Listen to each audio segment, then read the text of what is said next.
لما تبقى متضايق من حد جدا ومخنوق منه جدا علشان هو دايما حاطط عليك، دايما بيعلمك يعني ايه كرة القدم، دايما حاطك في كورنر كده اللي هو انا هكسبك في اي وقت وفي اي زمان وفي اي مكان، فانت تلقائي بتبدأ تدور تشوف الراجل ده نعمل فيه ايه، الراجل ده نضايقه ازاي، الراجل ده نضايقه بالحق نضايقه بالباطل، المهم ان انا اضايقه باي طريقة. ده اللي عملته جماهير نادي الزمالك في مباراة بيراميدز من يومين بالظبط، لما هتفوا للشيبي وقالوا لي راجل يا شيبي، راجل يا شيبي. بس الفكرة ان انا عايز اعرف هو ايه مقياس الرجولة بالنسبة لجماهير نادي الزمالك؟ هل النهاردة مقياس الرجولة عندهم ان انت تأذي لعيب في الملعب؟ هل النهارده مقياس الرجوله عندهم ان انت تشوف لعيب بيطلع او بيخرج عن النص في ماتش مهم جدا لفريقه وطلع فريقه من تركيزه تماما، وانت بتيجي في الماتش اللي هو ما بينك وبينه اللي احنا عارفين ان هو ماتش يعني ودي مع بعض، انت بتهتف له وبتقول له راجل يا شيبي؟ طب راجل على ايه يا جماعه والنبي؟ هو دي الاخلاقيات؟ هي دي القيم بتاعه الرياضه؟ لما حسين الشحات اخطأ وعمل المشكله مع الشيبي وقلنا دي مشكله اخلاقيه ومشكله دينيه، لان الراجل ضرب اللعيب والراجل يكاد ان هو يكون سب، ومش عايزين نكمل الكلام اللي هو ملوش لازمه، وانتقدناه وقلنا المفروض يتطبق عليه عقوبه كبيره، والنادي الاهلي اداله عقوبه يعني كبيره جدا. فالنهارده عايز اعرف بالنسبه للكوكب الثاني اللي هو جماهير نادي الزمالك مقياس الرجوله عند سيادتك ايه؟ انا اعرف ان مقياس الرجوله ان انا اشوف لعيب في الملعب راجل محترم، اشوف قائد في الملعب محترم، اشوف قد ايه لازم تبقى الروح الرياضيه ما بين اللعيبه على اعلى مستوى. ده بالنسبه لي مقياس الرجوله. مقياس الرجوله بالنسبه لي ان انا اشوف اللعيبه كلها على قد الحدث، اشوف اللعيب بيحترم نفسه، بيحترم الفرقه اللي قدامه، بيحترم جمهور الفرقه المنافسه. مش انت النهارده كفرد من افراد نادي بيراميدز زي مروان حمدي لما شتم جماهير النادي الاهلي والراجل طلع واعتذر، ولكن انا مش قابل اعتذارك لان انت ما قبلتش اعتذار حسين الشحات للشيبي، فانا مش هقدر اقبل اعتذارك لان انت غلطت في جماهير النادي الاهلي اللي هي جماهير كبيره وجماهير عظيمه، وعيب عليك جدا ان انت تغلط في جماهير النادي الاهلي.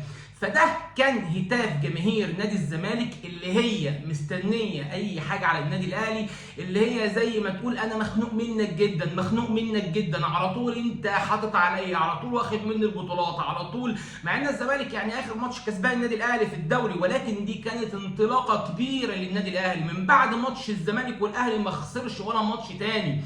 فاللعيبه فاقت على ماتش الزمالك. انا عايز برضه اقول لجمهور نادي الزمالك دايما لازم ترسل اخلاقيات الاول، دايما لازم يبقى عندك نوع من انواع التوعيه الاخلاقيه. انت النهارده ما ينفعش يبقى عندك شيزوفرينيا في التفكير. انت النهارده بتحيي لعيب وبتديله التحيه علشان بيأذي لعيب في الملعب، المفروض ان انت تنتقد مثل هذه الاشياء، المفروض ان انت تقول عيب عليك يا شيبي ما تعملش كده تاني. ده اللي انا اعرفه وده اللي انا المفروض اشوفه واتكلم عليه.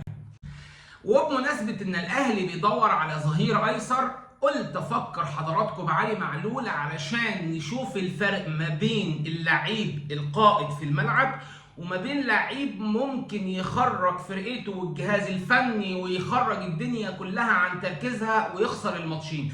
علي معلول قائد كبير جدا للنادي الاهلي، صحيح كريم فؤاد ما حسسناش قوي بغياب علي معلول، ولكن بالنسبه لي علي معلول قائد. علي معلول الراجل اللي انضم للنادي الاهلي في سنه 2017، وانا السنه دي بالنسبه لي لا يمكن انساها لان جه فيها علي معلول.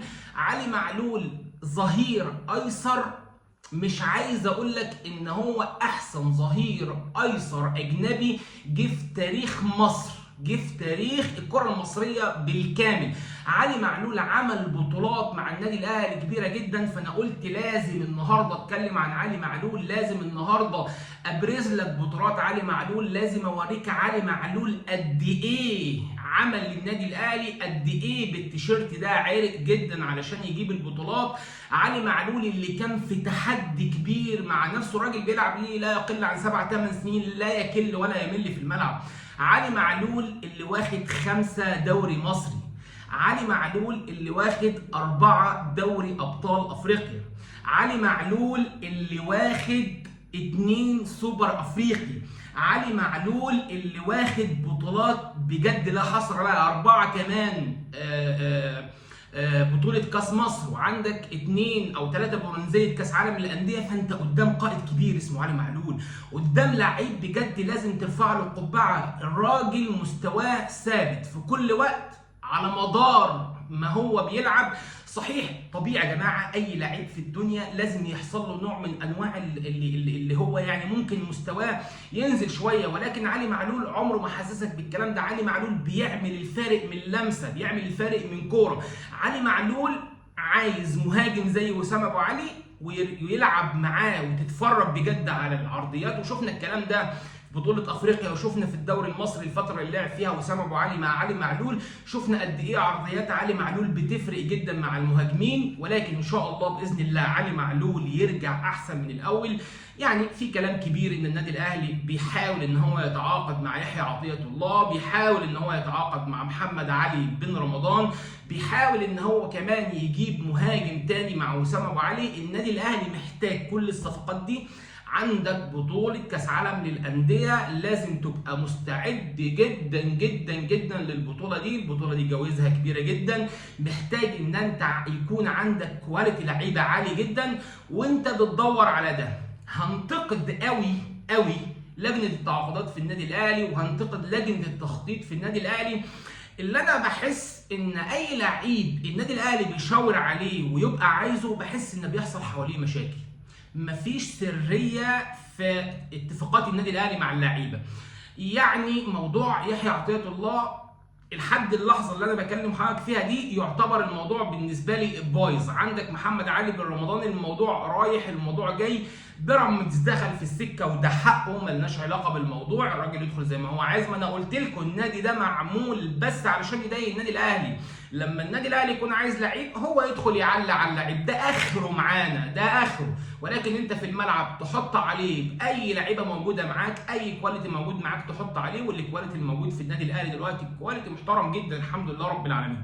فانت النهارده لازم تدعم صفوفك كويس جدا. عندك موسم كبير السنه اللي جايه ان شاء الله باذن الله النادي الاهلي يقدم مستويات رائعه في كاس العالم للانديه. عايزين النادي الاهلي يوصل لابعد مدى في كاس العالم للانديه، عايزين النادي الاهلي يشرف مصر في كاس العالم للانديه، وباذن الله النادي الاهلي يعمل الصفقات اللي هو مطلوبه. ولكن زي ما بقول لحضراتكم امير توفيق عنده مشكله في عدم السريه في الصفقات، عنده مشكله في السرعه في تخليص الصفقات. انت النهارده بتنط كتير قوي علشان تخلص صفقه للنادي الاهلي، انت بيحصل كتير ان انت بتضيع صفقات على النادي الاهلي.